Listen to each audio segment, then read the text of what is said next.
अस्सलाम वालेकुम एवरीवन, आप देख रहे हैं मेरा channel cook with doctor Sonia. मैं शेयर कर रही हूँ बहुत ही इजी और डिलीशियस चिकन डोनट्स की रेसिपी। तो स्टार्ट करते हैं।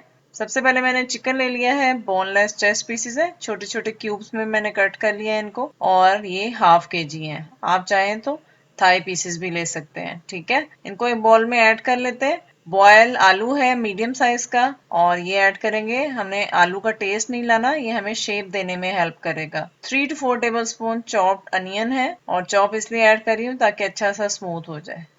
2 टेबलस्पून ब्रेड क्रम ऐड कर रही हूँ, आप चाहें तो ब्रेड स्लाइस ले सकते हैं। 1 टीस्पून काली मिर्च पाउडर, 1.5 टीस्पून नमक, 1 टीस्पून लाल मिर्च पाउडर, 1 टीस्पून सिरका, 1 टीस्पून सोया सॉस ऐड कर लें।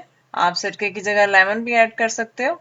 और चॉपर में अच्छी तरह मैंने स्मूथ कर लिया है मिक्सचर को। चेक कर लें कंसिस्टेंसी, और फिर पानी लगाते हुए आपने शेप रेडी करनी है। ये बहुत ही सॉफ्ट सा मिक्सचर है।